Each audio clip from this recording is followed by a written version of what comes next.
Hey everyone, trust and pray that you and your loved ones are doing well. Short message today. We're going to start from Genesis chapter 12, verse 1. The Lord had said to Abram, "Leave your country, your people, and your father's household, and go to the land I will show you.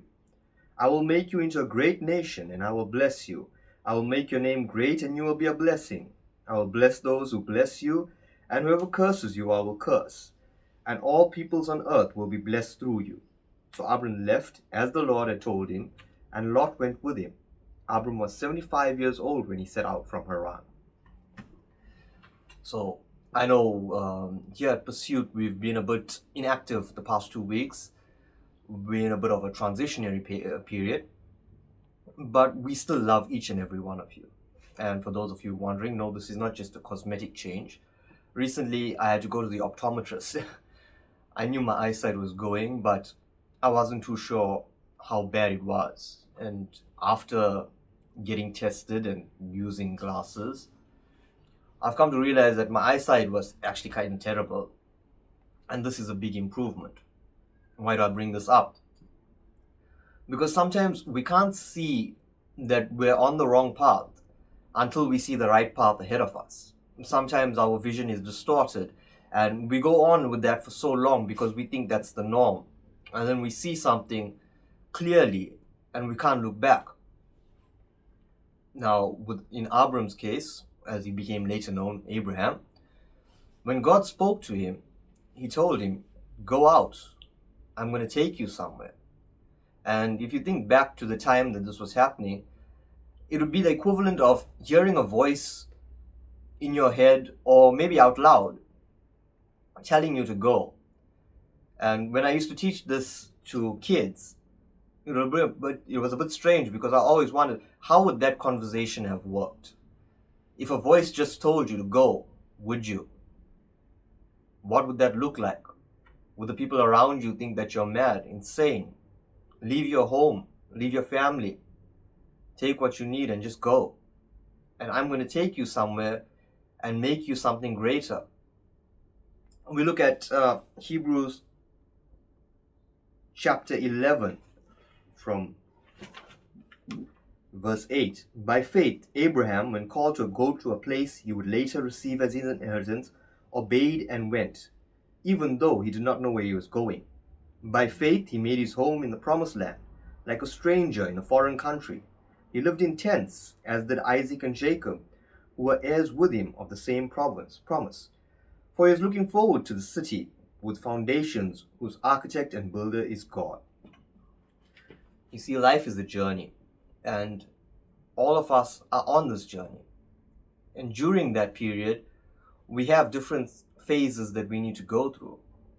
And when we receive the call from God, when He speaks to us, when He speaks into our lives, we have a choice of following Him by faith or staying still. Now, for some of us, the start of our journey may look weird, may look strange, like in Abram's case. A voice spoke to him in a time where he wouldn't know where that was coming from. But he knew what was being told to him, by whom it was being told, had more substance. And he didn't know this with certainty, he knew this by faith. He had that assured belief that what was being spoken by the Lord was going to come to pass. In his lifetime, he didn't get to see the promised land. Yet, his descendants did. When he received the call, he was going to be made a great nation.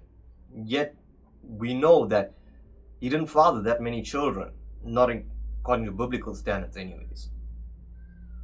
Some of us get the call from God and He tells us to move. He tells us, "Come, follow me. Go where I'm going. Go where I'm taking you."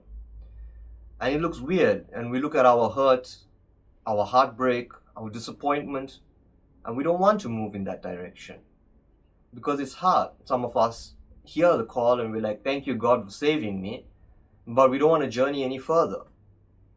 And in the next few weeks, we're going to talk more about this.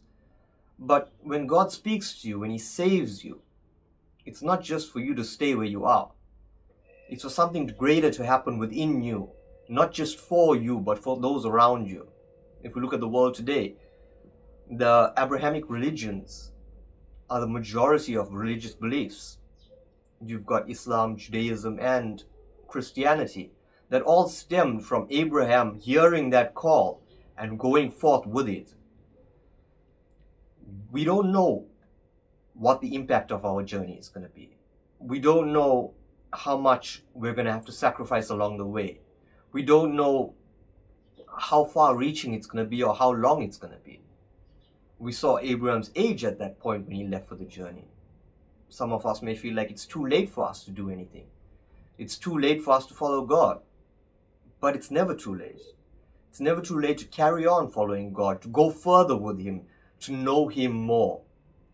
Pursuit of Christ, to know Him more, to pursue Him more, to follow where He is going. So I pray that wherever you are right now, whatever your circumstance may be, that you know your journey is not over. It's just begun. You have a path to follow when you follow the call of the Lord. You are saved, and you will be used to become greater. I trust and pray that each and every one of you keeps safe and well until we see you again.